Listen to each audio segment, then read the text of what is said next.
Dear all, thank you for being with us this evening. Actually, we have two guests tonight that are going to discuss with us the Turkish foreign policy, and they will give us a lot of knowledge about the position of Turkey in the region, in MENA, in Middle East and Northern Africa, but also in the current conflict between Russia and Ukraine.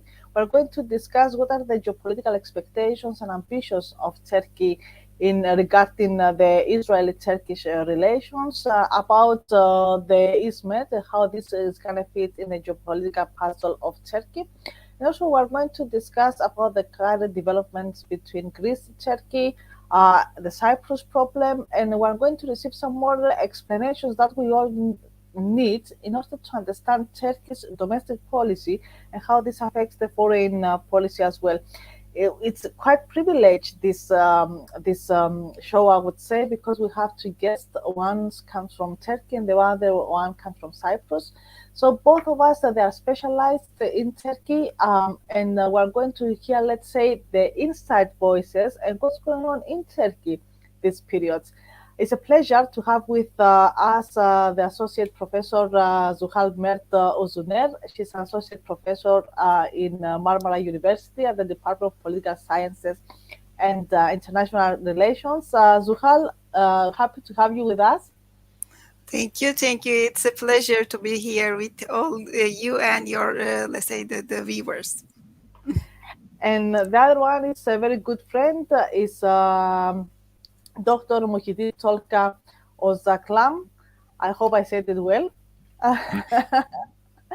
And he's an associate professor at the University of Lefke at the Department of the International Relations. We're very happy to have you because we want to hear the inside voices. And actually, guys, we received so many questions. We received many congratulations from a lot of institutions, governmental and non-governmental, about your presence tonight. Because usually on the Greek TV, on the Cyprus TV, we hear our voices. So we have our analysts, we have our professors, we have our politicians, but we do not really have people that they are from Turkey or the Turkish Cypriots. So to be explained from inside the Turkish foreign policy, I'm not specialized in Turkish foreign policy, but Turkey is part of the whole geopolitical puzzle. And I am interested in Turkey, let's say, from the economical perspective, the last years instead of the political. So having you with us, it's good to have questions from our friends. We already received 65 questions. The comments are open and we will go further. First of all, I will start with Zuhal. Zuhal, what is the current situation in Turkey? And I would like to ask, as you are more focused on the Greek-Turkish relationship, let's take this part. What is the current situation and what has been said inside Turkey about Greece and how this is presented also to the Turkish people? The relationships and between the two countries. Thank you.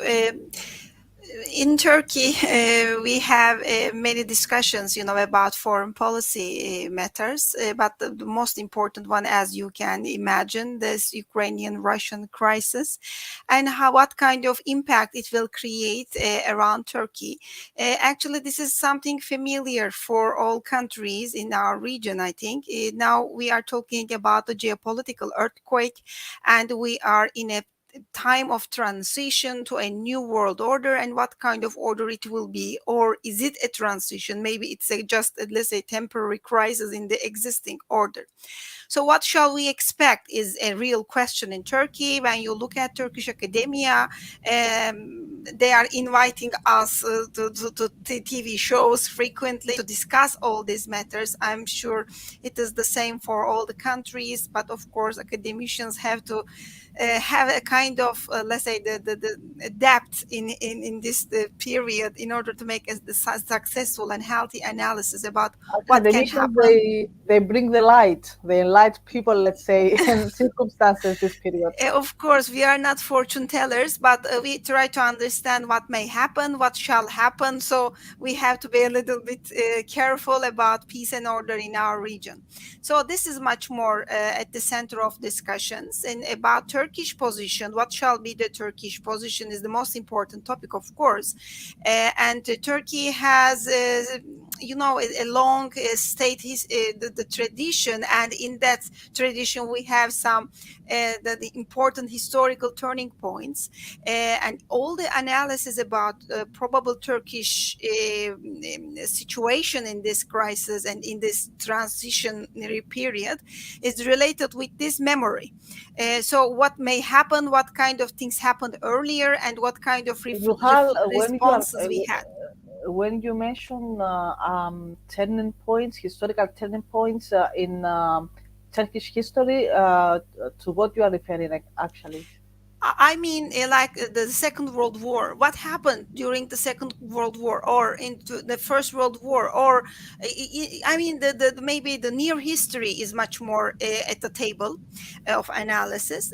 Especially the Second World War is much more a reference point, because Turkey was not a belligerent country in the Second World War, and it is considered a kind of success.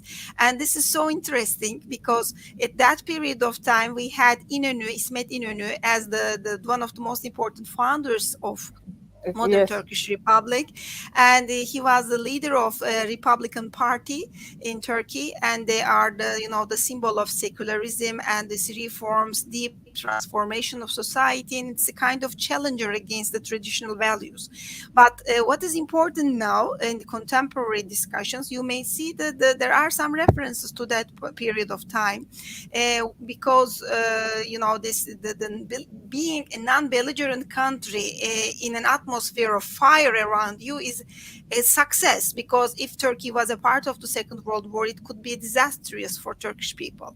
So today there must be such kind of the success. Turkey must be very careful about not to be a part of this hot conflict, because Turkey is a neighboring country. During the Second World War, we had some serious crises Zuhal, also with the are Soviets there and are Stalin.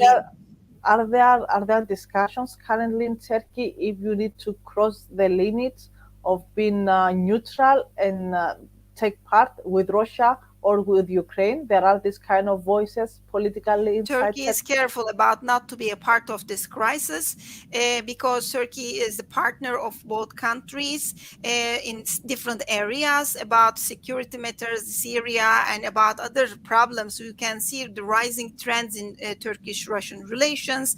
Muhittin will explain it much better than me, but when you look at let's say the other problems, such as the developments in defense industry, this the technical capacity of Turkey is rising in the last decades. So it is also a part of this discussion, and Ukraine was a natural partner of that.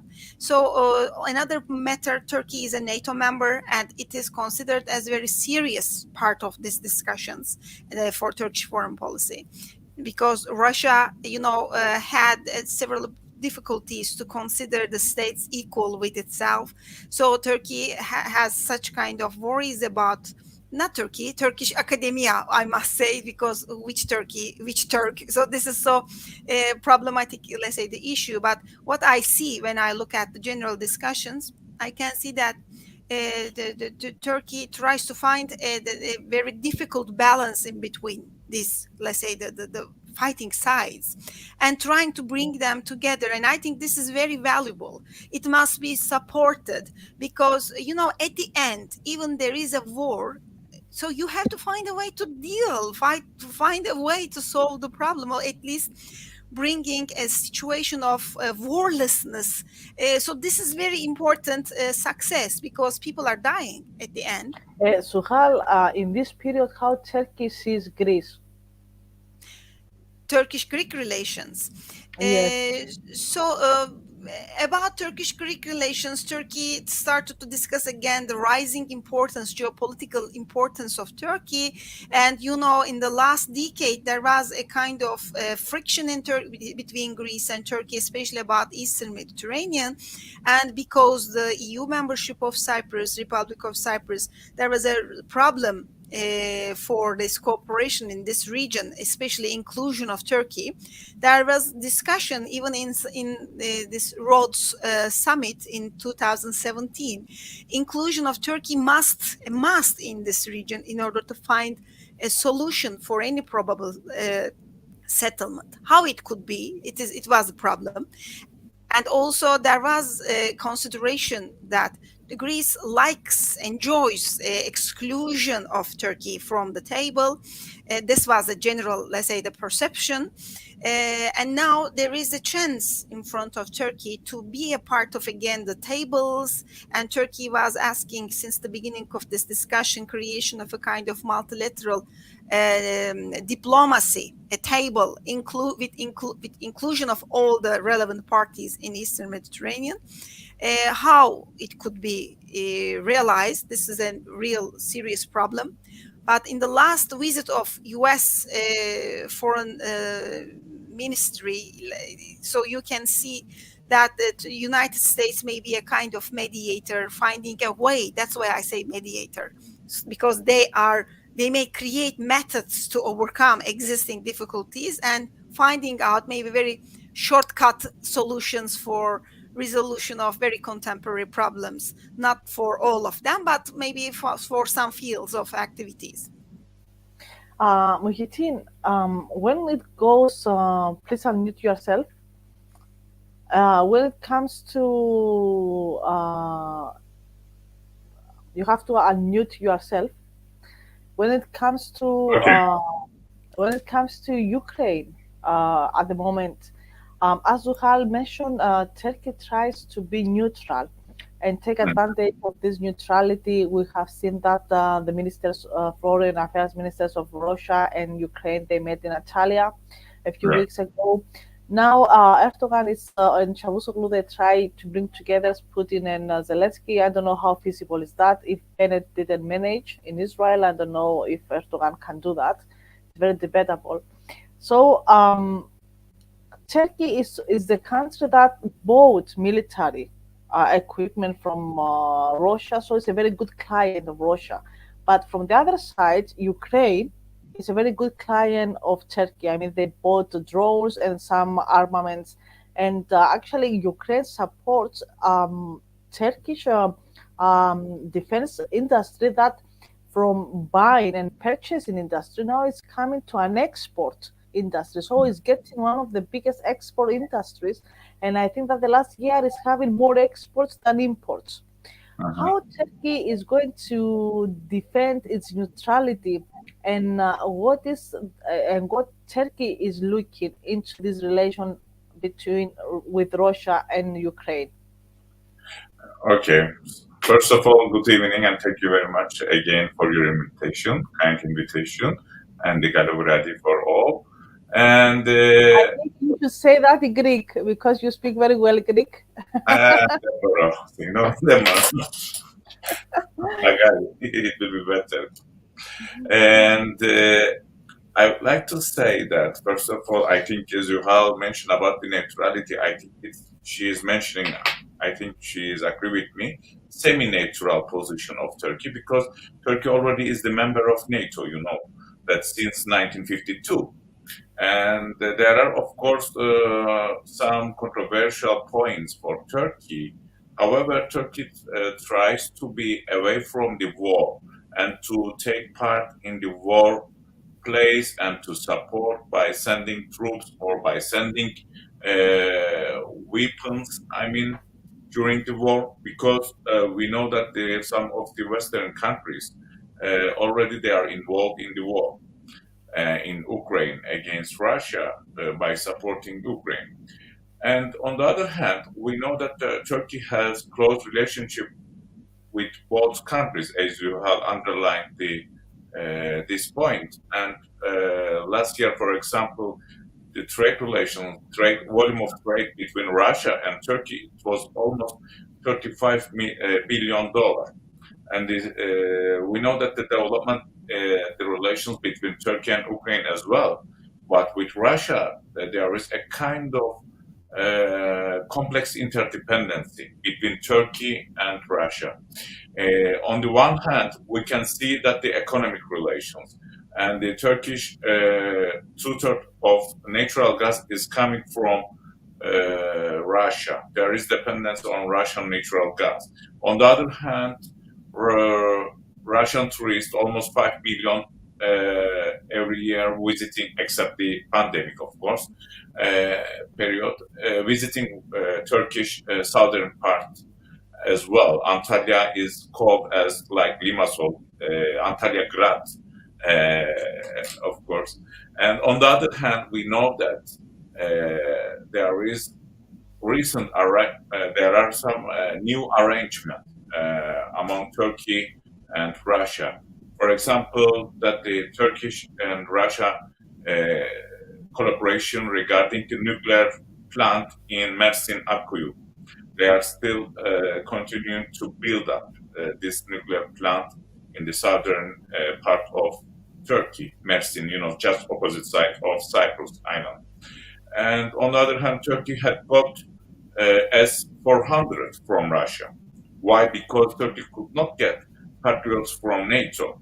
That's why Turkey said, sorry, that we should take to defend our territories from any attack, in the conflicted regions, such as Syria and the Iraq, to secure its southern borders. On the other hand, we see that the tangible improvements on relations regarding the Syria issue. In the beginning of Syrian civil war, we see that the Russia, Turkey, they had conflict and the disputes and the tension and the shutting down one jet of Russia as well in 2015.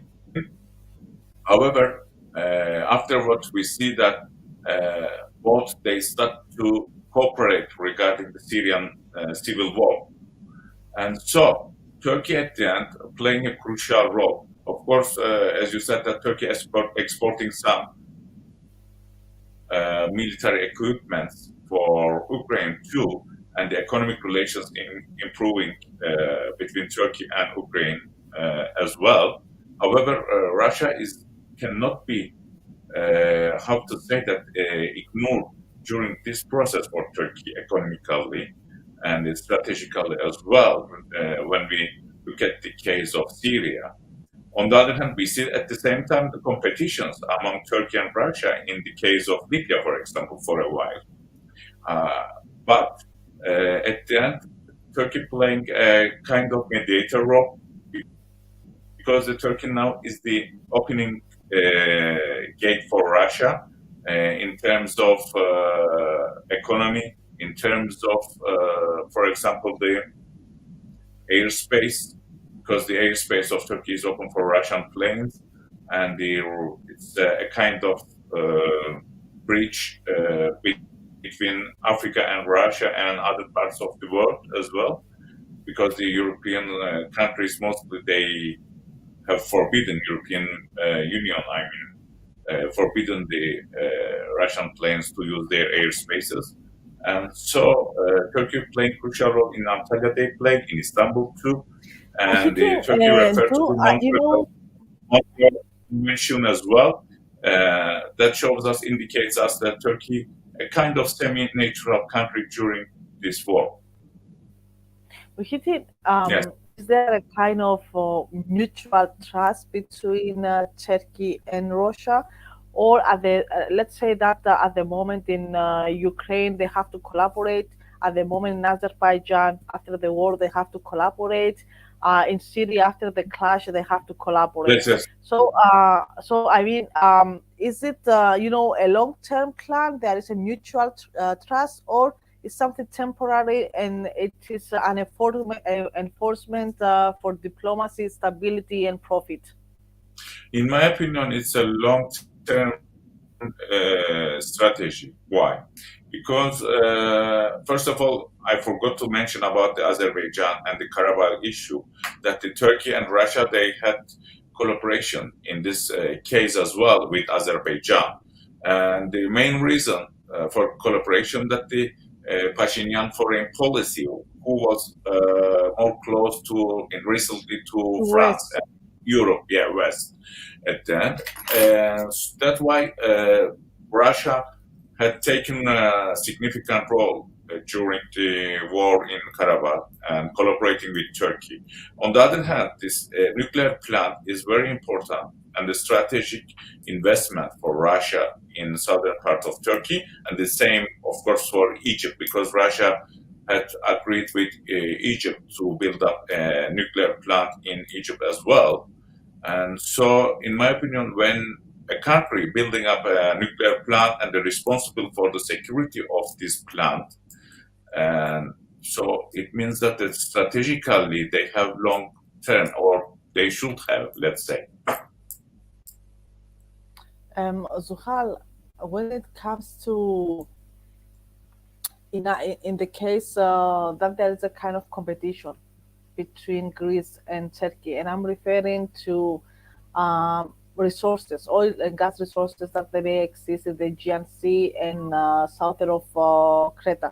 We have seen that Turkey, in a point, it was having disputes and let's say was raising doubts about the legal convention of the sea, and how the definition of the water territories and the borders and everything they need to arise between the countries. So suddenly we have seen, say, I mean, having a kind of memorandum between Turkey and Libya, saying that they have sea borders, and they will try to do the same with Palestine, with the authority of Palestine. Uh, I mean, this comes totally, it's something new from the legal order and also from the geopolitical order. What is the plan of Turkey? I mean, why Turkey is, let's say, inventing this kind of new status of bordering with other countries, and what are the ambitions of Turkey in the sea, in Aegean Sea, but also in Mediterranean Sea towards Cyprus and Greece? For Turkey, these two, let's say the regions, let's say sub-regions, shall be categorized differently. First of all, according to Turkish general point of view, the Eastern Mediterranean is much more related with Cyprus question, and it is at the center of the let's say the region, the Eastern Mediterranean. And when you look at the general discourse of Turkish foreign policy, you can see this term Eastern Mediterranean much more, because I try to make analysis of the discourses of both countries, Greek foreign policy and Turkish foreign policy, and I can see the differences of use words too.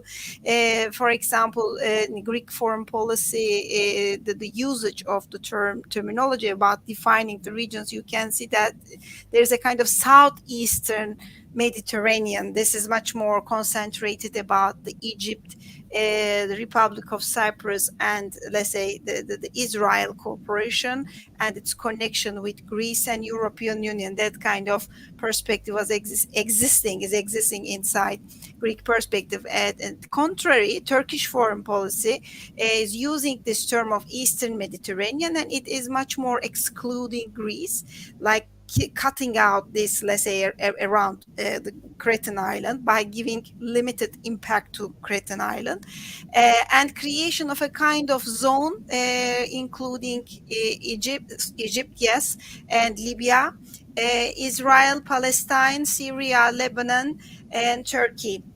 So, and inside this, you can see the Greek Cypriots and Turkish Cypriots shall be a part of this discussion by solving this Cyprus question. This kind of perspective exists in the general discourse of Turkish foreign policy. About signing the limitation agreements between Libya and let's say Turkey is another matter, because it is related with what I say at first, because if there is a Libyan Turkish limitation of the exclusive economic zone. So it is related with the impact of islands, how much the impact shall be given to islands. This is also a part of this memorandum. And also another matter, Turkey had the difficulty about this exclusion, especially until 2019. So in order to overcome this exclusion, which is existing with Filia Forum, ISMED, this projects developed and sponsored sometimes by European Union. So in order to overcome that, Turkey thinks that this is a nice reference, and it is also related with a kind of justification, because Turkey sent this memorandum and agreement to United Nations, and it is accepted. I mean, it is recorded inside UN documentary. So that's why this is important. Another matter, this Israeli-Palestinian side. It is also related with this impact of islands, how much that islands status shall be defined. Turkey has many critics about, UNCLOS 1982, especially about islands. That's why Turkey is not a signatory country to UNCLOS. I think at the essence of this discussion exists this argument, this discussion, this how much the islands shall be influential about this delimitation of exclusive economic zone in comparison with the mainlands. This is the essence of Turkish perspective to the region. And when you look at the Aegean side, you can see the same argument, continuation of that, because at the end, there are, many different islands in Aegean, especially the southern Aegean islands is much more problematic. In the northern part, you can see there is a kind of distance with the Anatolian coast. So, okay, you may find a way to solve the problem with the middle line, let's say solutions, finding a deal is much easier. But when you come to the south, if we are planning to apply this UNCLOS with the full impact of islands, that means the islands will close all this, let's say, the passage in Aegean Sea.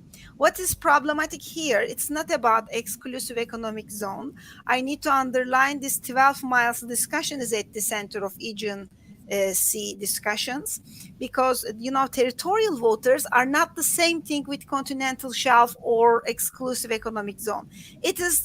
It needs passport to go there. Okay, this is the essence of the problem. How to pass this region is like passing in between, let's say, the Athens and Sparta.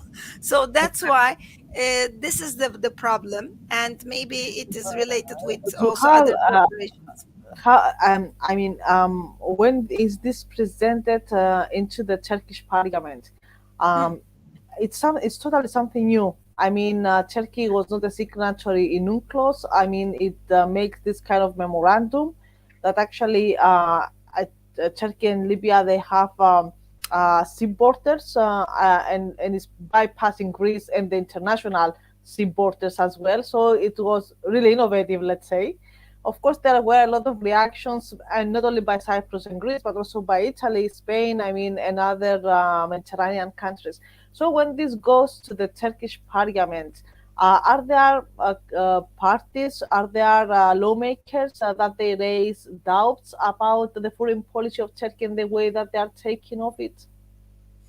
Uh, Especially the opposition part had some critics, but who are them, as HDP was criticizing partially, but when you look at HDP the is, other, you mean the Demirtas party? yes, this Kurdish, let's say the party, we can say, mostly not only Kurdish people supporting, of course, but to explain who are not informed about the Turkish politics. That's why I say. So you can see a kind of critic against that. But on the other side, when you look at the mainstream parties, it is considered a kind of success, because the Eastern Mediterranean, Cyprus issue, these are somehow integrated. in Turkish political discourse. When you look at, so the public opinion is much more ready to accept the success stories. That's why the parties are a little bit hesitant to raise any critic about that.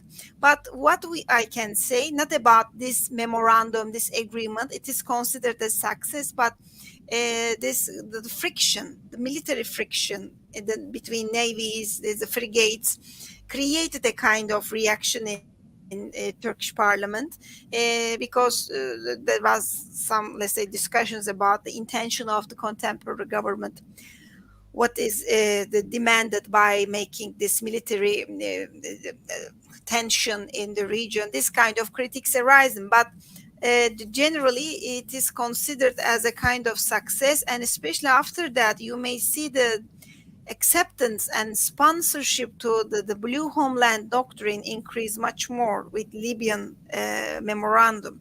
It is considered much more official. This is important. So after that point, it became a kind of, I will say, national issue. I know from the Greek perspective, this is used frequently too.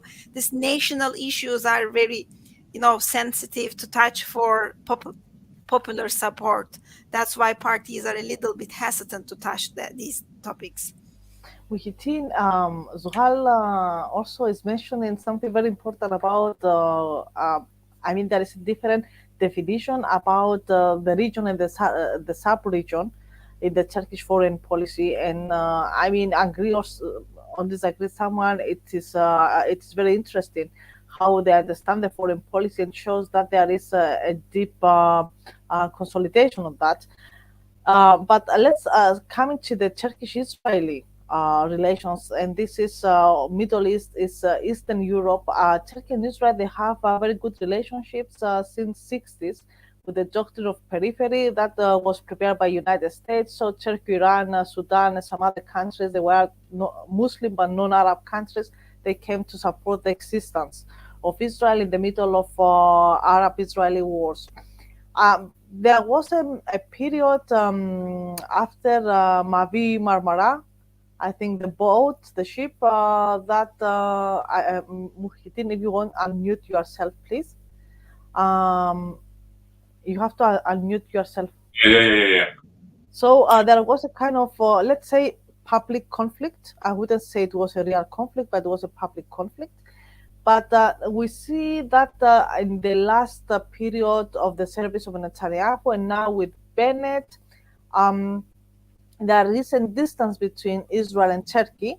The recent visit of Israeli President Mr. Herzog to Turkey, made it better. So what is the establishment at the moment between Turkey and Israel, and how Turkey understands the necessity?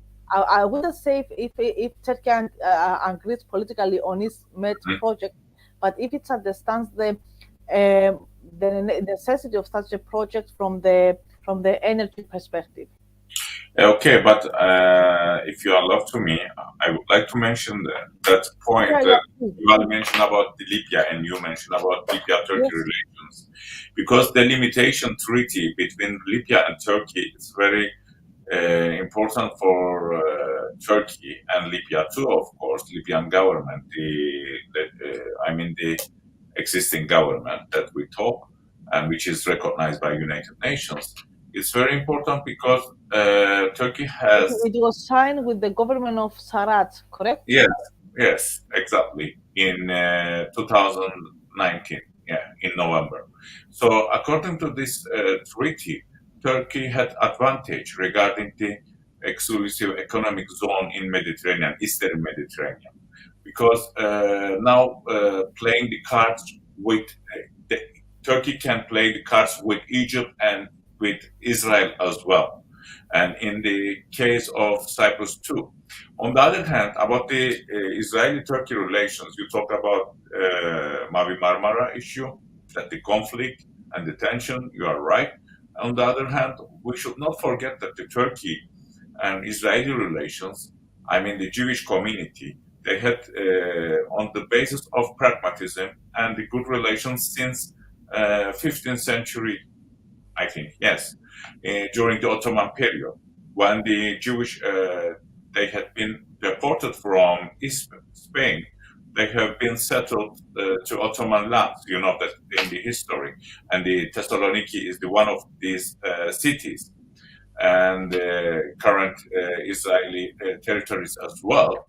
And Israel and Turkey relations, in spite of the difficulties and the tensions, in terms of economics, trade, they kept such relations warm.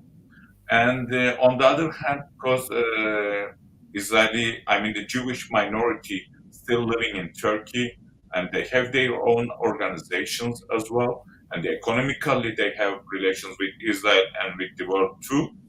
On the other hand, recently the visiting of Herzog of Israel to Turkey is a turning point, is a signal for the rapprochement between Israel and Turkey. And another significant point and the evidence that indicates us that the visits of Victoria Nuland from USA, you know that she is the head of the Euro-Asian department in US White House. And she underlined that the ISMET project is not possible to serve for the interest of Europe and for the interest of West generally. And that's why she gave a signal that, on the other hand, that we know in Cyprus, many politicians and the experts, especially I follow English newspaper Efimerida in Cyprus, in the southern part of Cyprus. I mean that I don't want to name them, but I follow some authors that they warn many times Anastasiadis government that the ISMET project is not possible to operate. Because of the, economic conditions, economic circumstances, it was not feasible one. And on the other hand, the opposition leaders of Greek Cypriots and in Greece also, they had some articles like that. In 2018, I wrote one article in my column that it's not possible to operate such project, which was supported by USA government as well, Pompeo in that time during the Trump period. However, now we came that rational way to take the hydrocarbon sources from Egypt or Levant and to bring Europe. But according to this project, we need the rapprochement between Israel and Turkey. That is the reality, first of all. And that's why in further steps, we can expect a new treaty between Turkey and Israel regarding the delimitation treaty for such they had in Libya as well. Of course, it seems like difficult, but it's not surprise for me. In short term, yeah. Turkey is supporting Israel since ever. It's not only about the Jewish communities. I mentioned before the periphery doctrine. Partly Israel exists because of Turkey. It's there because it receives support. That time it received much more support from Turkey than from Iran, as Pahlavi left in '79. So the point is, Erdogan. Yesterday, I interrupt you, sorry, but yesterday the Turkish ambassador in Washington, he wrote an article for Tel Aviv University Institute and about the Israeli-Turkey relations, and underlying that we have common threats in the region. That's very important, and that was reacted by Iran. So that indicates us that we have entered a very interesting process in the world affairs, not in Eastern Mediterranean. Well, it could be. I follow the reactions of Israel for Ukraine and Russia war as well. there is no reaction against Putin as Western countries they did. That's another crucial point. And we know that the recent cooperation agreements and the rapprochement between Israel and Russia too, and the plus, we know that the rapprochement between Russia and Egypt too. So, Okay, so, we can so mention more issues regarding the Eastern Mediterranean no, if you have. you are more than welcome, and what you said is very important because I would like also to address and ask Zuhal the point that yes, according to the Turkish ambassador in Washington, maybe there are common threats, but if we say that Iran is a common threat to Turkey, that comes to Azerbaijan.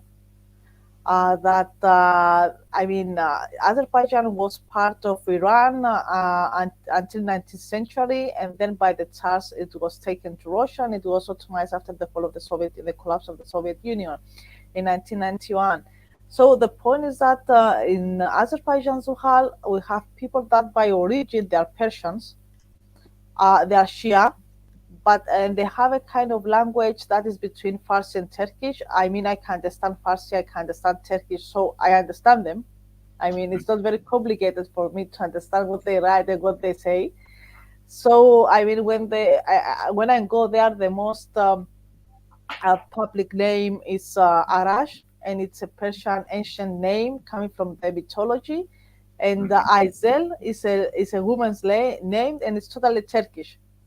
So it's a big competition, but Azerbaijan choose to follow Turkey, believes that it's part of Pan-Turkish and the Pan-Turkish nation and the ideas and culture.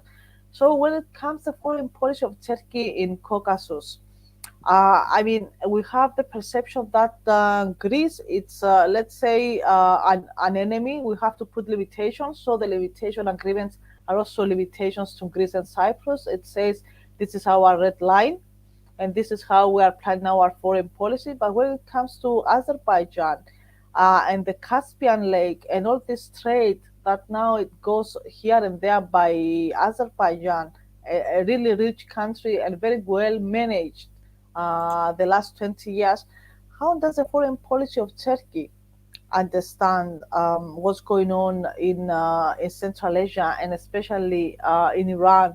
That is a country also very rich, but at the moment is quite isolated.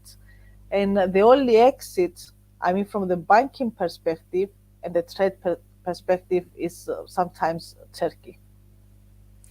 I need to underline one point. Iran is a very old neighbor for Turkey, and the Turkish state sees something different when we look at Iran as different than our Western neighbors.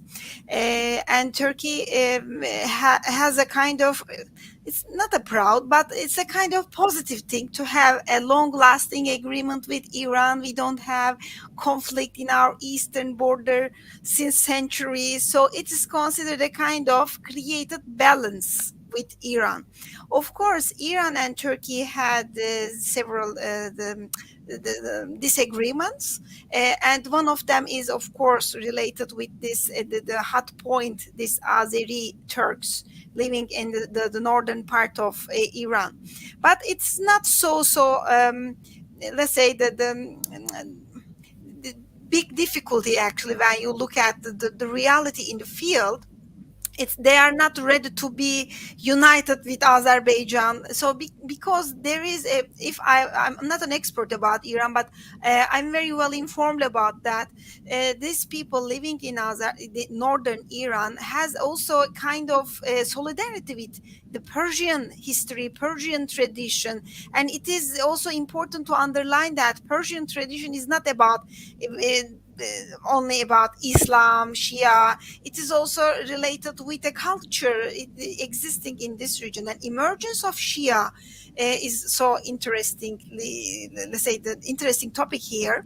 As I mentioned before our, let's say, the broadcasting, we have a visiting scholar from Isfahan University right now for a few months. And during his presentation on last week, he was talking about how much important thing is being Shia for the Iran culture, because it is a kind of dividing line. Otherwise, this common Islamic heritage could create a kind of merge in the one bowl, so that could resulted with the disappearance of Persian culture. So a preference of Shia was also a political preference. It was not only about how to believe in God, it is also a political choice. And here we need to underline it is important, it is political. And Azeri Turks are not so ready to be united with Turkey and Azerbaijan. So we need to underline that. So this is not equal and very ready, let's say, political condition. Another issue, Turkish foreign policy perspective about Central Asia. I can see there are many different discussions about the continuation, a foreign policy perspective created by Justice and Development Party and Erdogan, which is unique. It is not unique, actually. It's a part of continuation of Turkish foreign policy. When you look at the It's background true. of this Yes. issue, yes, since Ismail Cem or Turgut Özal was talking about some I partnership and remember, I remember, cooperation I remember, I initiatives. remember Rosal. Yes, I remember Rosal. Yes, so this is not like creation of a pan-Turkic empire, but why not that if there is a kind of a partnership, like European Union? So this kind of things is at the table, I think, So from it's a Turkish it's foreign a policy kind perspective. it's a kind of collaboration, something like an open federal community that they can have alliances and collaboration. I think it's not so easy, because at the end these countries, okay, they are all Turk, and they are speaking Turkish. So the but in different, of course, the dialects. So when you try a little bit, you can understand even the western part of China. You know this the Yes, true. Turkestan part, um, but it is And not actually, equal with political and results. actually, I think 1.5 year ago, when there were some clashes in China, I mean the Chinese army against the Muslims in western part of China, Erdogan, he involved, and he asked these clashes to stop, while Iran didn't really pay attention. Mhm. uh, this is political. I think we need to underline it, because at the end China is a rising power, very important regional actor. And look, maybe you are believing in that there is a genocide there, and we can see there is a serious problem, human rights violation in China. But uh, maybe as a political actor in international relations, it's not good idea let's say make operation directly to, let's say, political, maybe at the level of discourse. It's not a good idea. Sometimes it can create a worse atmosphere for these people living in this country. Yeah, and So it's hitting the counterbalance of interest. Muhitin, Zuhal is mentioning about a pan-Turkish, probably federation, or a kind of collaboration. Is Putin now? I mean, he went to Georgia, he took up Abkhazia, he went in 2014 to Crimea, he took Crimea. Now he's planning to, I don't know. I mean, isolate probably Ukraine from Black Sea. So I mean, I don't know if he's gonna attack Odysseus at the end of the day. He's gonna unite, Donbass also close to to Moldavia. The point is that recently, when we had in January the clashes in Kazakhstan, Russia was addressed the convention of Tashkent, and it was involved also in the classes. Mhm. So the point is that Yeah. that Putin has, I mean, certainly he's not capable, and I mean, in my opinion, he's not the leader. He's not like Stalin to create a new Soviet Union. He doesn't have the power. But does he want, in order to oppose NATO, to have a kind of federation with countries of former Soviet Union? I mean, already he has a kind of collaboration with Belarus. I mean, Belarus is a hidden point, and we don't know what's going on there. I mean, the But last years. already you know that in confederation with Belarus and Kazakhstan as well, they have custom union. Yeah, under Yes, the European Economic Union. And first of all, we should understand Russian foreign policy to understand the current foreign policy orientation of Putin. It's not surprise for us. I mean, it's not the foreign policy of Putin. Everybody is talking about Putin. Putin is a one person, but on the other hand, institutionally, Russia has foreign policy orientation since 1993. And when Boris Yeltsin, he was the president, he faced the critics by the oppositions in Russia, and they declared the first Russian military doctrine in 1993, end of 1993, and they declared that we are going to focus on ex-Soviet republics more. I mean the near abroad policy. However, Yeltsin foreign minister Andrei Kozyrov in that time he didn't implement such policies, and that's why he was replaced by Yevgeny Primakov in 1996. Yevgeny Primakov came to the office. And following that, Yevgeny Primakov, during the ruble crisis in 1998, he became the prime minister of Russia, and he declared that we are going to have rapprochement with Iran, with Turkey, and the ex-Soviet republics too, and we are going to deploy our troops to our near abroad, such as they deploy their troops to Tajikistan on combating terrorism with Taliban and the pan-Islamic movements as well, and fundamental Islamic movement, sorry. And on the other hand, they have joined for the uranium enrichment program of Iran too. Russian companies, state companies, to grow in Iran. And 2000, when Putin came to power, he declared the second military doctrine. And here they refer us, they have talked about the threats to Russian security by foreign international organizations, but they didn't use the name of NATO. Muhyiddin, we are losing you. The connection is quite bad.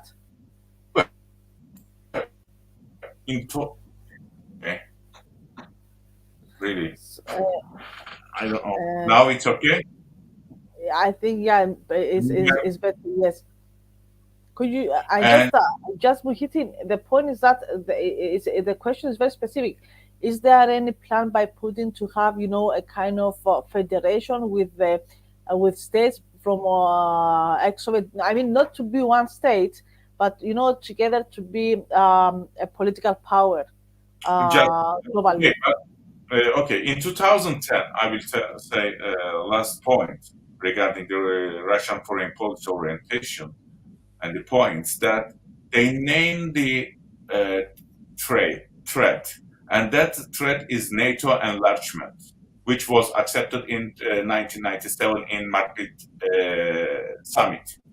So, on the other hand, you said about the Abkhazia, but Abkhazia is not annexed to Russia yet. At least now. Crimea. Crimea, yeah, Crimea, and the plus recently they decided to annex for an annexation of South Ossetia, and we see that in 2015 they declared the maritime strategy doctrine of Russia, and here they emphasize on Black Sea region and the Mediterranean too, and to create a kind of trade route, and the plus Indian Ocean as well. And that's why in Sudan now, and Africa too, in Sudan, Russia planning to deploy its Navy bases as they had deployed in Syria. And if we talk about the kind of federation, yes, Putin, some of the authors and the scholars, they say Putin is nationalist. No, Putin is not nationalist. Putin has, with his, I mean, the team, let's say, they have a kind of plan to have a federal structure, federal, as they had in Soviet Union, but ideologically on the basis of Euro-Asianist idea, is not based on socialism, I mean Stalinism, as you said. But they have such plans, and in Black Sea region, Ukraine is a threat for Russia. If it's going to be member of NATO, they perceive like that. I don't know if I've answered your question. Yes, yes, of course. Zuhal, in this base, from what Muhit said to us, we have Turkey and Greece that they are members of NATO, and as Muhitin correct says, since 2010, NATO enlargement is the, I mean, is the major threat to Russian Federation. So, how can NATO include both Greece and Turkey uh, against any such federation and alliance of Russia with countries of former Soviet Union? Already, what's going on with Crimea and Abkhazia, Ossetia, and Belarus is that they are built in a line that cannot be passed by NATO. Before we know that during Second World War, I mean the red line for the Russians, it was close to Samara. That's why the Battle of Stalingrad was quite important at that time because then Germany passed this security line. Now the security line is coming closer and closer to European Union, and it starts from Kaliningrad, goes to Belarus. Now it's in Donbass and Crimea, Abkhazia, and in Ossetia when we go to Caucasus. How can is it possible NATO to use Turkey and Greece against Russia? The time that we see Greece is an Orthodox nation and it has a lot of commons with Russia, but from the other side, Turkey is a very precious client and an economic exit for Russia at the time. But I would like to say something before Zuhal, if it's Yes, possible. I don't want to interrupt her. Sorry, Zuhal. About the Russian Orthodox Church and the Ukrainian yes, Orthodox Church. please, You please. know, Yes. 2 or 3 years ago, Ukrainian Orthodox Church declared its independence from Moscow with the We ratification supported them. of Bartholomeos. You know that in Turkey. Yeah, we should not forget such points that It's a how very important, actually, it's a very important point, and it brought Greece and Cyprus into a conflict with Russia. And yeah. until now, we have a lot of analysts that when it comes to Russia, though they never were really against it, after what happened with the church, they raise a lot of doubts if they need to support and if they see Russia as a very friendly nation towards Hellenism after the disagreement in the church points. Yeah. So, Okay, hi. so Thank you fine. very much, Nikitin. I may continue from where Muhittin stayed. Yes, please. This church matter is really important because it is not only a matter very contemporary. When you look at the Cold War, since the Cold War years, actually, this Fener Patriarchate played very important role, and you can see United States, that I mean America, somehow utilized this the spiritual influence of Fener Patriarchate, and from that point of view, even in Turkish public opinion, there is such kind of this Orthodox brotherhood legend exists. But on the other side, we need to underline the important disagreements actually existing about the Hellenization of the church against that, the Slavic perspective of Orthodoxy. So even inside the Jerusalem, there is such kind of the competition. I know it has a long history. So I think the matter is, of course, this religion matter is very critical, because when you look at the Balkan history, you can see the emergence of an independent church is the beginning of the story. Very So true. this, yes, this is very critical. But on the other side, we can see that Greece and Turkey, two NATO members, play a very important role inside NATO as the gatekeeper. That's why, since the Cold War years, imagine the Cyprus operation, the crisis, by starting from 1960s, we see very serious crisis in between Greece and Turkey. And against that, Americans managed this problem in between two countries. And at that point, we see the problem of USSR threat in the region. I need 1 second to drink a Yes, drop of please. water. Lutfan. Thank you.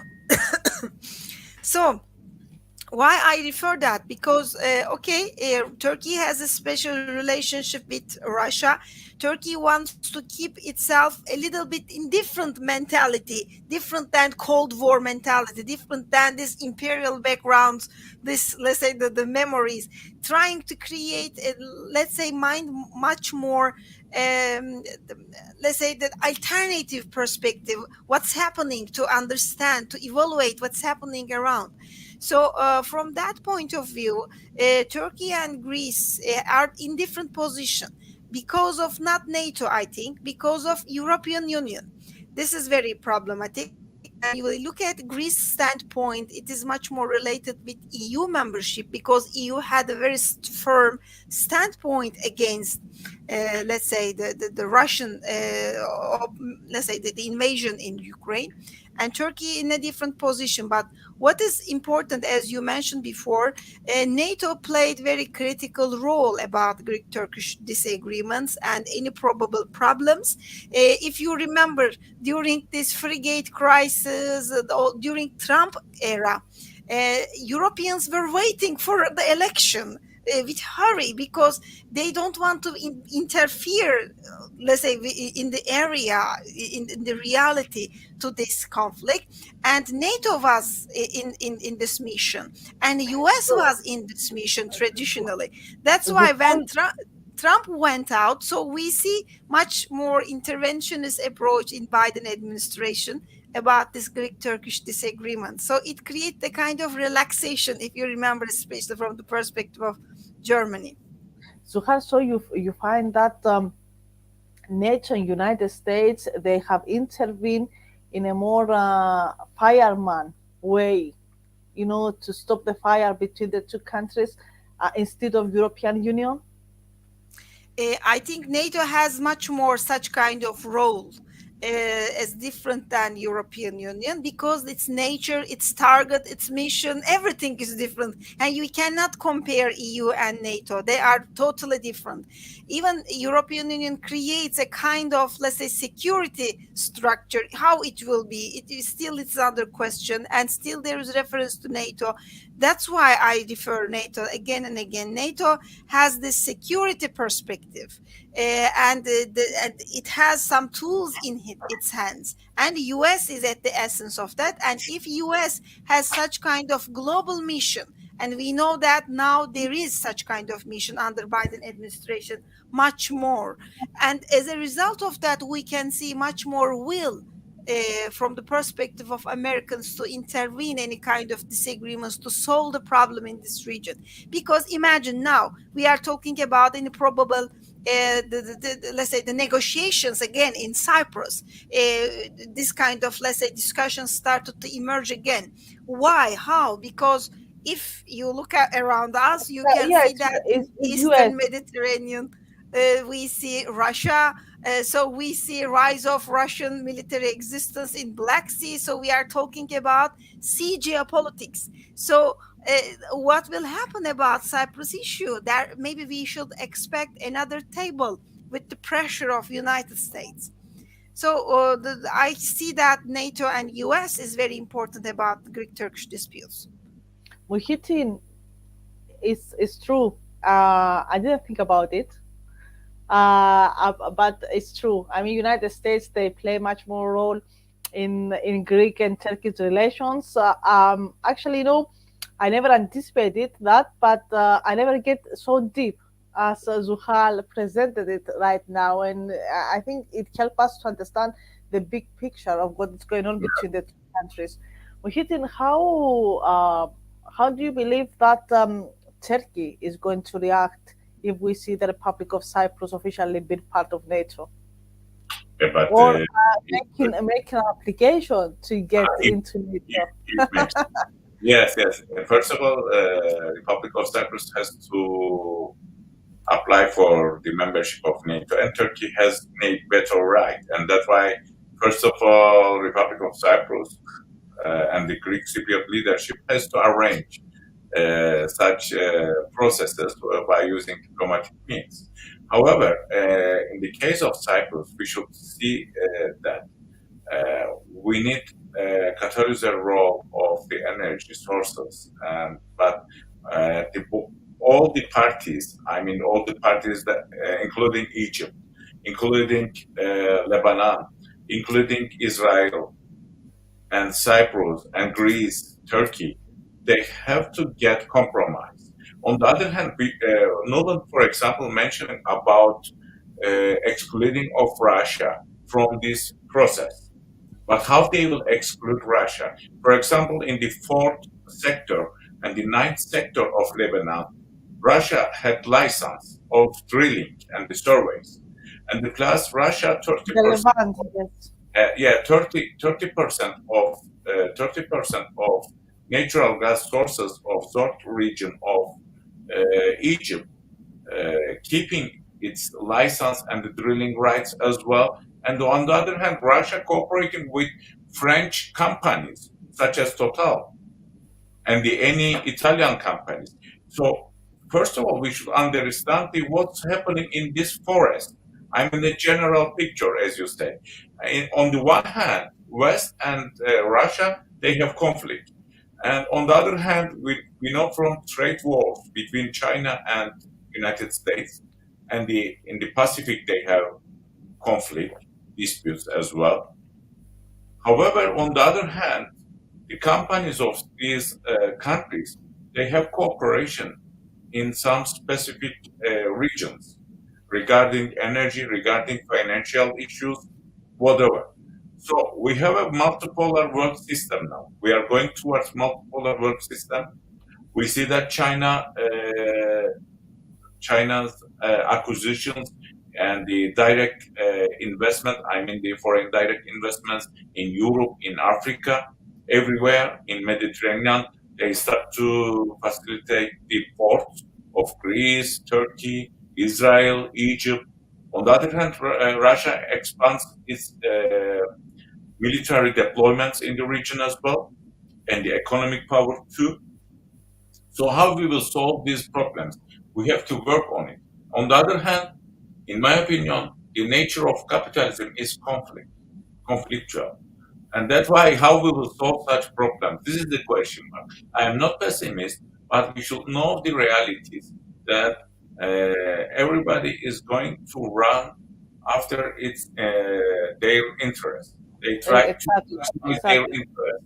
And when we have, as Mersheimer proclaimed that and he pointed that uh, when we have multiple world system, we have more conflicts. Unfortunately, this is the reality of the world affairs.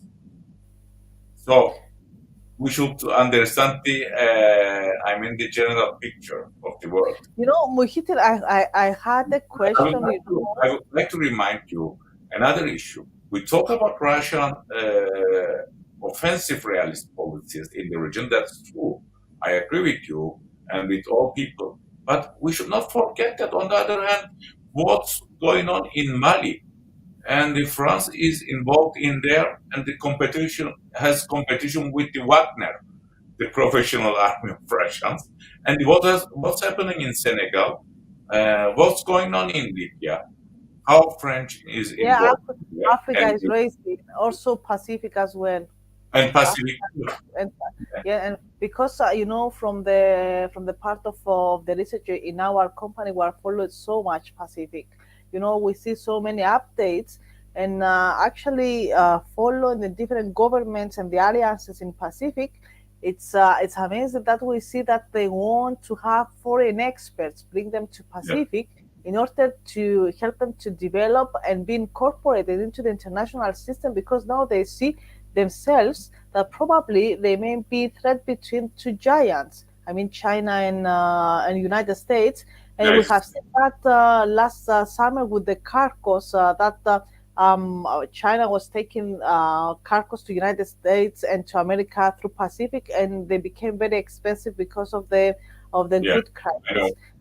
Zuhal, the question is, what's what does Turkey expect from Greece? What is the expectation of Turkey in the Greek foreign policy? I mean, in our news all the time, we believe that tomorrow we are going to have a war. So after the point, we don't really pay attention if a war is going to come. Certainly, it's going to come. So and people never worry anymore in Cyprus and in Greece, I believe. But it's something very usual. Everybody's expecting a conflict. Everybody's expecting a war. So to us, Turkey is presented as something that is going to attack us, is going, to take us. From the other part, I have some Turkish friends, and they said to me, we are afraid also of you. I mean, you are not so careful and cautious in your foreign policy. So what's going on, guys, in Greece and in Cyprus? Are you planning something? So, but and we have this kind of chats like now online, and we just say, I mean, another day without war. So it's a kind of it's getting hilarious in the diplomacy and political. I mean, this kind of criticism. So, I mean, as you are an expert in Turkish foreign policy, how would you describe the Greek foreign policy towards Greece, and what are the expectations of Turkey from Greece?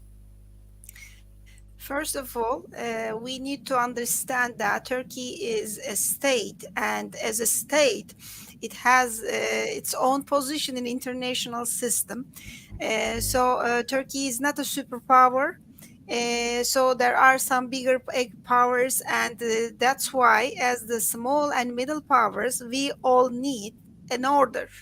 Okay, so the size of states prefer existence of this lawful order, and Turkey, when you look at all the explanations, there is references to territorial integrity of the countries, and Turkish leaders, bureaucrats, high level representatives, all were underlining the importance of that. So if Turkey makes, this is just a scenario, such kind of operation, any kind of invasion, what will happen? The story starts at that point. It's not the end of the story. What will happen next? This is very important. In Greek public opinion, there is always reference to Cyprus issue, but from Turkish point of view, justification is different. It's not like going on an operation to Greece and taking hold, let's say, land. It's not a kind of concurrence or something. This is not the perspective what Turkey understand. Okay, so I think Turkey won't make any kind of operation to Greece. There is no such kind of threat. So it is expensive, first of all, because we are in a kind of order. So this is not in the world of empires. We need to underline that too. Sorry, my cat is walking around me. I try to push down. So this is the first point. Another point, what Turkey wants. Turkey wants a free passage. There is a problem of threat perception, a security worry. There is problem of fear in Greek-Turkish relations. You can see that all the actors in these relations are afraid of each other. This is the problem, This, and this is there the politics of fear. yes, and that makes a kind of justification for all the behaviors. That's why overcoming this problem is related with dialogue and creation of this dialogue in many different levels, at many different levels. Now, I think from Turkish point of view, this EU membership of Cyprus and utilization of EU membership as a kind of foreign policy tool against Turkey, exclusion, creation of a pressure, started to be very problematic, and it marginalized Turkish behaviors. That's why I think if there is an opportunity to create any table, okay, any negotiation platform, it will produce much more positive things. Turkey as a regional actor, regional player in our geography, is not an revisionist country. Okay, and if Turkey had such kind of intention, so I think this is irrational. There is no such kind of possibility. But when I look at all these developments, okay. So from my perspective, Greece and Turkey, from the Turkish point of view, must come together and discuss all the matters. Discussing is not just giving all what you have in your hand, but coming together and talking is very important way of solution. I was listening to an interview with Yorgos Papandreou a few weeks ago. He was underlining the importance of that point too. Okay, maybe we are not agree at all about this problem. Okay, just leave it aside and continue with another point. There is very good example in front of us: Turkish-Russian relations. There are very serious crises in Russian-Turkish relations, but there are also some big cooperation channels. So I think Greece and Turkey may realize it. Turkey is not getting ready to attack Greece, to occupy. There is no such kind of, let's say, the risk from what I see, from my point of view. So I can underline that. What Turkey wants from Greece is especially about EU matter. I think EU membership, okay, is very difficult for Turkey, but maybe utilization, I will say, maybe it's not the right word to say that, but utilization of EU membership for the exclusion of Turkey from all platforms is Ukraine not is producing I peace. mean, it's a question that I have for many years. Does Erdogan want to enter European Union? Yes, he wants. Is There it is no. true? I Yes, mean, yes. he wants that. It's not just a game that he says to public for votes or for his profile. I mean, it's not a star game. He really wants to be Turkey to be part of European Union. It's true. Now there are, look, if you, there's such kind of problem in Turkish standpoint right now, foreign policy standpoint. Turkey does not see the same thing when we look at European Union, like what we see in 1990s. Okay, so now when we look at European Union, especially from this governmental circles, you can see there are many critics. It's not enough, very powerful anymore. It is getting weaker every day. Is it necessary to limit yourself? Because there are different groups in Turkey giving different roles to Turkish, let's say, the Turkish state in this region. If Turkey wants to be a regional player, EU membership is good or bad. There is such kind of question in the minds of some, let's say, the opinion makers in Turkey. But on the other side, being an EU member is not a barrier for any other, let's say, the steps when we look at Hungary, Poland. So what I try to say, maybe you have some other ambition, some differences, what you understand from EU membership, because there are problems. I agree with you about this I issue. mean, There are. I ask for two reasons. The first reason is that I mean, Turkey is more oriental orientated into the culture, but also into the foreign policy. I would say. I mean, in my at least in my mind and in the mind of a lot of analysts, we see a Turkey that is very close to the former Ottoman countries that we got to the east. And the last century, it has a bypass in Europe security channel with United States. So there is a gap between Europe and Turkey.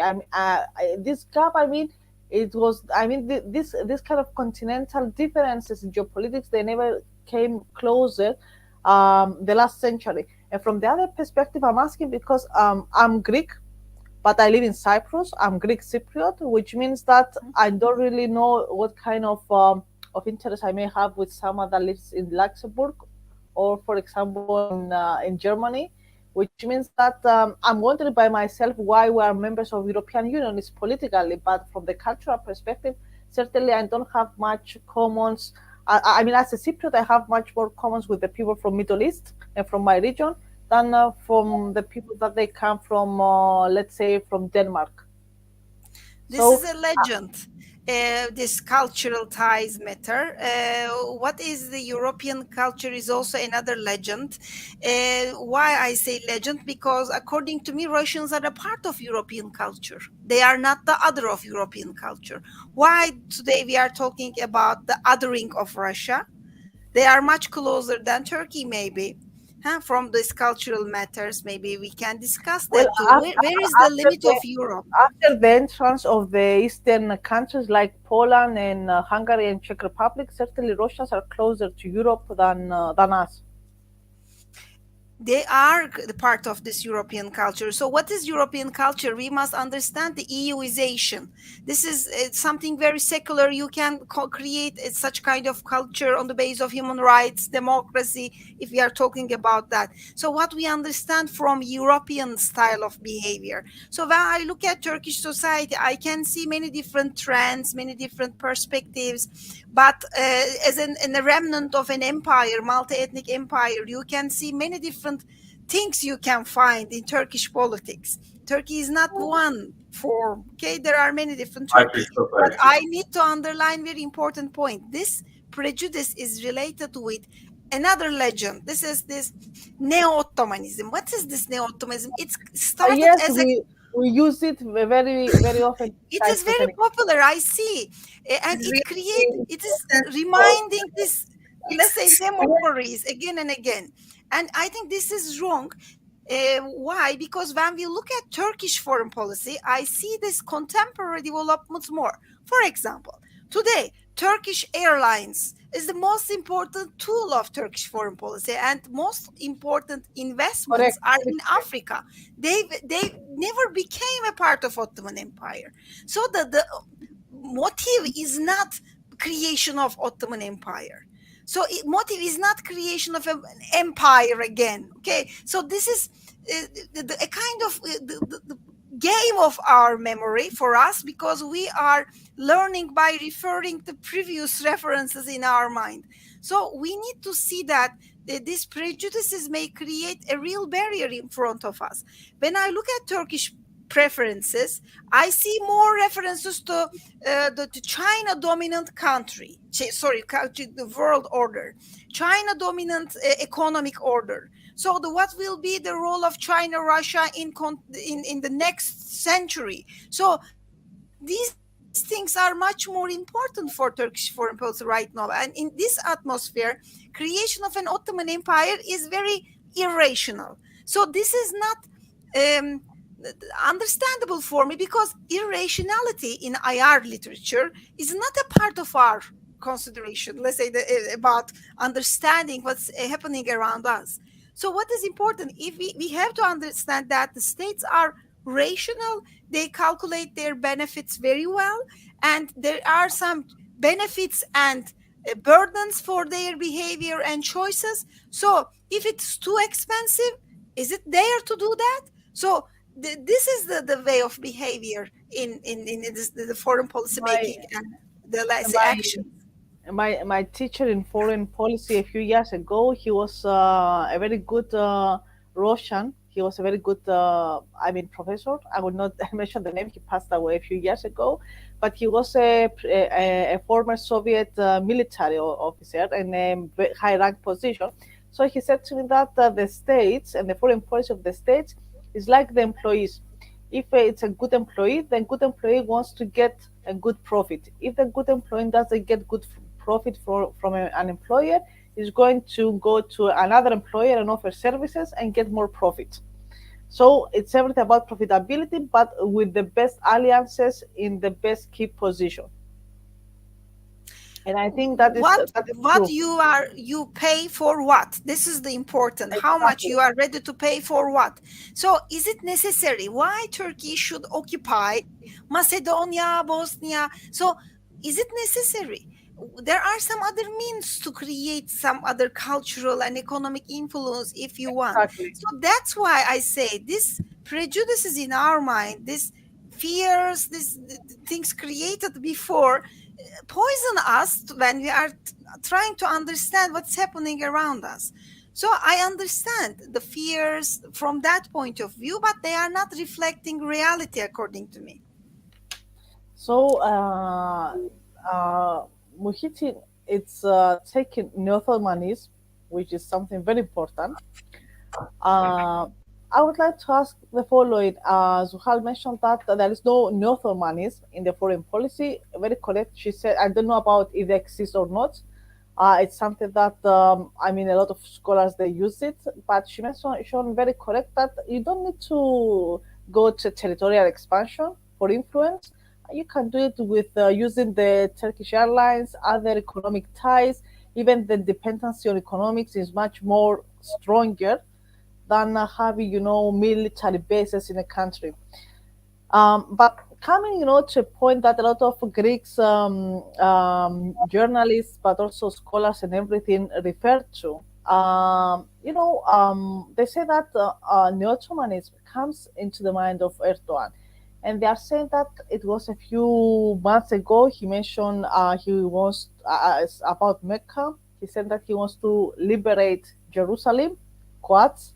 So apart from Iran, there is someone else as well that wants to liberate Jerusalem on behalf of Muslims. Why there are these kind of statements from Erdogan? Are they only for promising public ears, or there is a kind of serious plan on the foreign policy?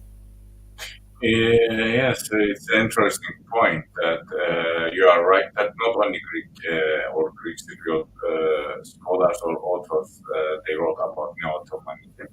Many scholars proclaim that Turkey following a neo-Ottomanism in the Muhit, foreign policy. please come closer to the microphone. Okay, for a while, there are many scholars and the authors previously that they recently, let's say that they use the term of Ottomanism regarding the Turkish foreign policy orientation.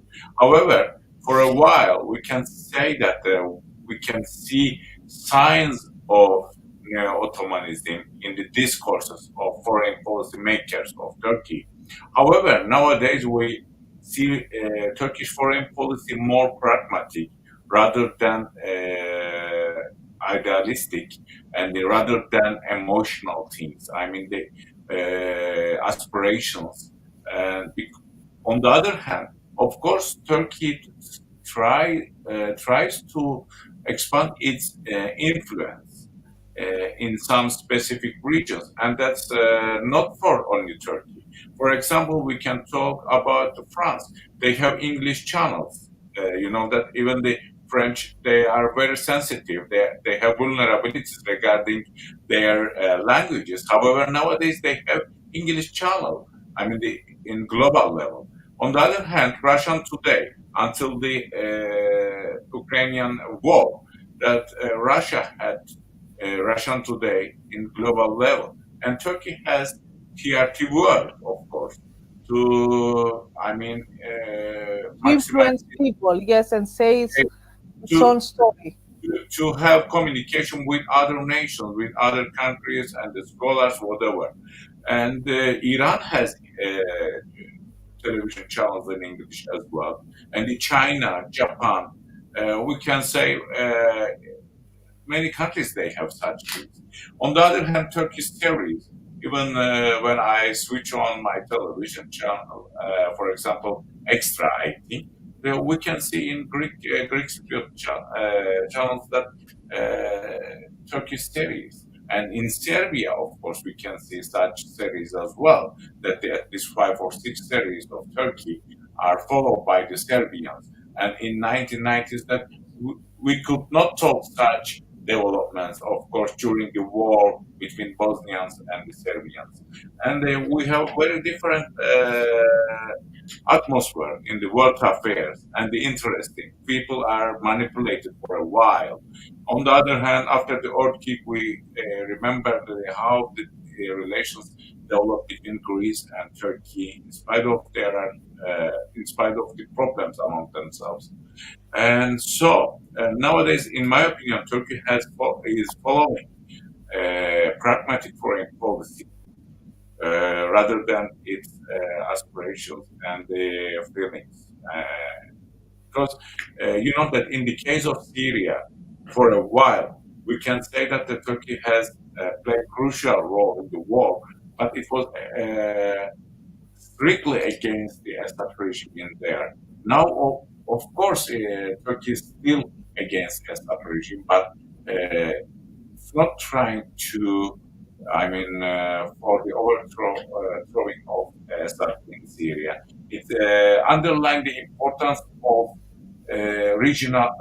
territorial integrity of Syria, as Duhal argued that Turkey as a regional power, emphasizing on the regional stability for its economic interests, because the unstable territories and the near approach of Turkey is going to damage to Turkey as well. That's why Turkey now focusing on stability in the region.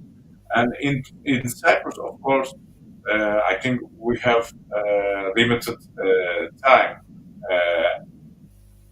regarding the Cyprus issue. Of course, Turkey talked about the two states model, and there are proclaims that Anastasiadis, first of all, articulated such model in Transmontana. And the Turkey talking about two states model. However, we don't have any negotiation process, and they're just focusing on the energy cooperation among the parties. It's also a very realistic policy, foreign policy from the part of Cyprus as well, that they stay on the energy instead on the Yeah, ideology. So, yeah, yeah. so we have the final one question for both of you, and Yes. actually, thank you very much. It's been a pleasure to have you tonight. Zuhal, the last question, and then Muhitin, the last question. Zuhal, Okay. Greece and Turkey, they are having a kind of competition not only in Cyprus but also in Balkans. How does Turkey see all the actions are taken at the moment in Balkans? We see that there is an involvement also with Russia. I mean, Bulgaria and especially the president is supporting Russia. We have seen that in the case of Bosnia, that the Serbians they want to be separated once again. How Turkey sees this kind of involvement of Russia and Greece in Balkans? Turkey, as Muhittin mentioned, underlines the importance of stability because, as we all remember, I think we are enough, let's say, the young for remembering all this happening during Yugoslavian dissolution period. So the people are died. So it was terrific experience, and now Turkey tries to keep this the very sensitive balance, especially in Bosnia Herzegovina. And if you remember, when these tense relations emerged in Bosnia Herzegovina in between the Serbian, Croatian, and the Muslim sides, Turkey invited the leaders to Ankara to find a way to the solution, to bringing sides together. So why Turkey underlines the importance of that? Because as a historical thing, the Turkey is considered as the natural representative, a third country for the Muslims. Actually, these Bosniaks are not talking Turkish. They are just Muslim. This is the connection. It is related with the millet system, coming from the Ottoman time. That's why all the Muslims were considered as Turk. It is not only related with Turkish intention. It was the reality of those What is days. that? it's a history, what we can do, it was like this. But what is important here, Turkey tries to create a kind of security in the region. When you look at Turkish investment to the construction of highways, connecting Belgrade to Sarajevo, it is so important show how Turkey look at the issue. So not provoking one side, being on the side, the behind of the Muslims against others. So this is just provocation of the conflict. About Russians, Turkey knows that Serbians have a very sensitive the balance right now in foreign policy. There are good relations with the Serbian leadership. It is also very important. Through the soft power of Turkey, through economic investment, there is a good tie. So Turkey tries to use this, utilize it. It is like a kind of parallel influence of Turkey in the region, as EU has. EU has also a transformative power through the investments, through some financial support, some packages. So Turkey tries to make another form of that. So when I look at Turkish foreign policy towards the region, okay, the protection of Muslims and Turkic origin people is a part of this, but it is not the whole. So Turkey does not see that these people are the other. This Ottomanism, not always negative. Okay, when I look at this term, I see that these people once upon a time were living together, and this is not only related with Ottoman Empire, it is also related Byzantine Empire, it is coming from the Roman Empire. This is a kind of cultural pool. We share it, we have many commonalities, and We- because of I that, mean, I Turkey mean, has this influence. coming to the historical point, we cannot accuse Ottomans. As Greeks, we don't really enjoy this term, but we see this also in the case of Iran, that there is the Persianism. One of the reasons that Iran is so strong in Central Asia is because those states, they were part of the Persian Empire, and most of them, they speak Farsi or dialects that they are based on Farsi. So yes, there is also a historical, not coincidence, but a consequence of a historical point. It's coming from this common Roman heritage. This is very important in the Balkans. And this common civility. I always underline this term in my classes too. This common civility is very important. We understand somehow each other much better.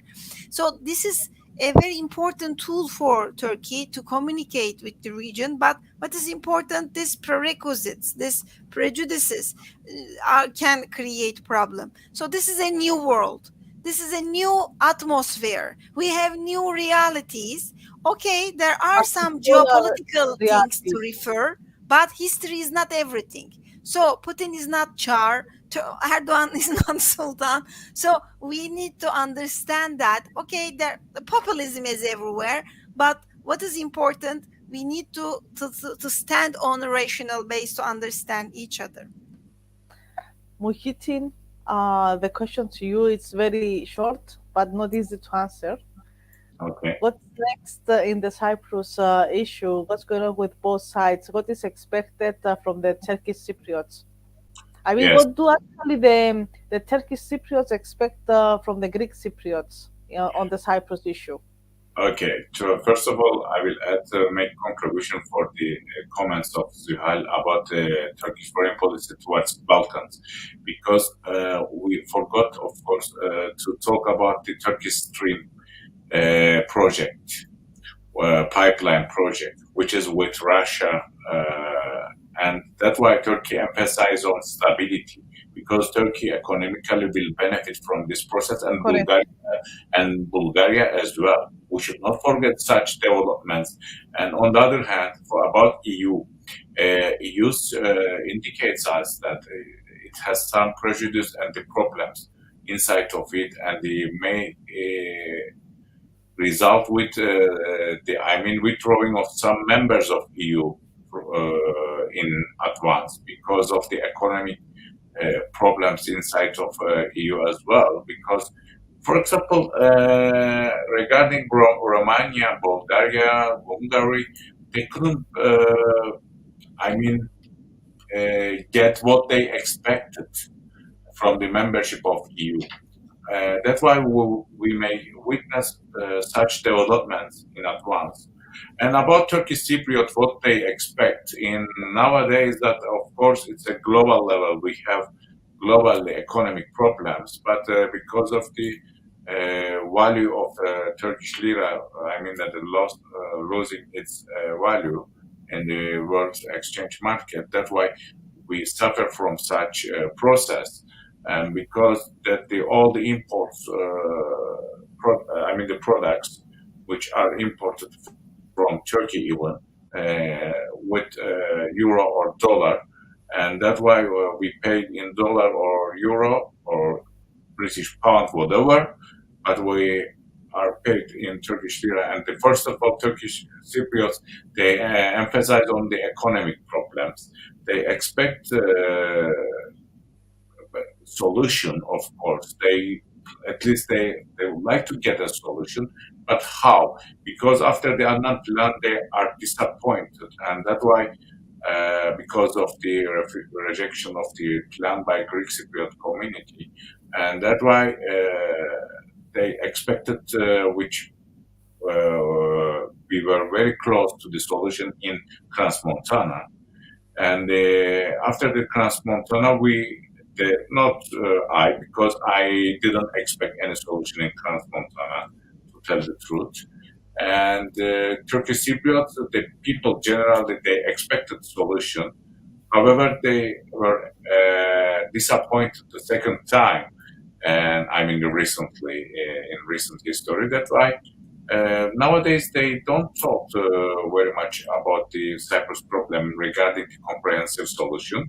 However, they are talking mostly about the confidence building measures, which can play a crucial role for the economy as well, for both sides. Opening of the new gates or the arrangements regarding Varosha or Dimbo or Aegean airport, whatever, and which can create benefits economically for both sides. And we witness such attitudes within the society. How it was seen by Turkish Cypriots? There was a movement by Anastasiadis to, I think he took out the passport by Tatar. He took?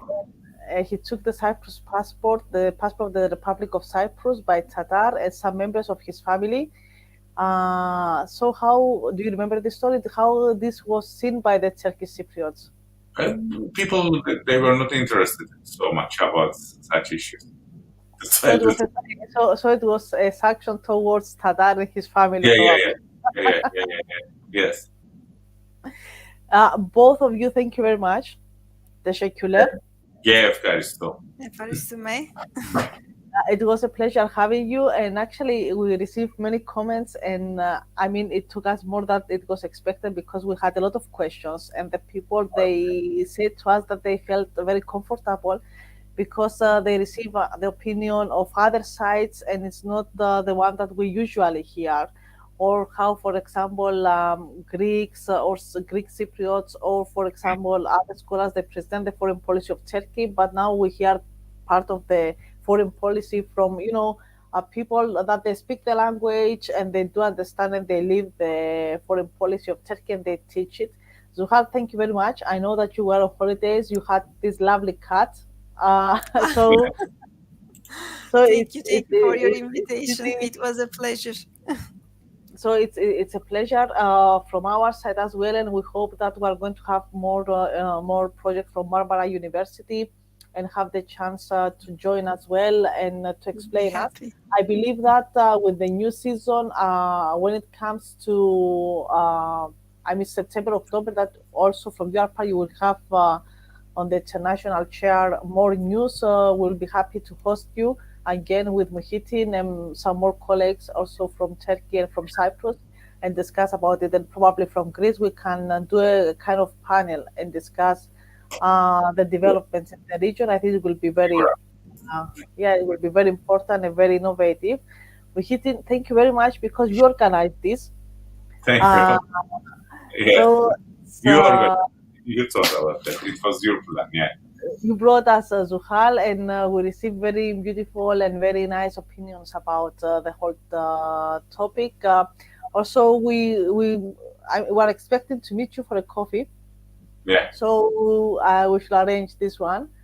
Okay. Meet up and Yeah. take a coffee and have a discussion. Face to face about what's going on in the region. So this is our last show before Easter. Easter is coming, so it's Karim Ramadan for you as well. Yes. Και χρόνια It's πολλά. happy Passover to our Jewish friends as well. It's it's a rare occasion that the three Abrahamian religions they celebrate Passover, Easter, and Ramadan together. So I wish Yes. everything would be fine. We're going to have peace soon, and the whole issue, especially in Ukraine, to Passover. People are Right. suffering, Right. and it's so sad. We're going to be together on 1st of May. It's going to be a show in Greek language, a session in Greek language. We're going to discuss about Stalin. Oh, And we're going to have a professor from the University of Crete, Dr. Patelis. He's a very famous professor here in Greece, well known that he's teaching history okay. and philosophy. Okay. So Oh. he studied Lomonosov in Russia, and actually started learning about Stalin in a very anti-Stalinist opinion. But when he conducted his research and studied more and more about Stalin, he concluded to have a very good opinion about him and be a great fan of his work. So we're going to discuss about this convention from his side as well, from a person that he didn't like Stalin to end up to a person that he teaches Stalin, and about the personality and of course the unknown work of Stalin, because also been in Russia and study in a Russian university for a short time. I had the chance to have to see a lot of PhD and a lot of thesis and a lot of researches about Stalin and the period that he was running the country, and I have seen very impressive part of his work. And I think, at least in our show, we will give voice to those people to present us something new. Okay. Thank you once again. It's a pleasure having you, and we're going to see each other hopefully very soon. Thank you very much to our audience for the questions, for participating, and we are going to be together after 2 weeks. Thank you. Okay. Bye bye. Bye bye.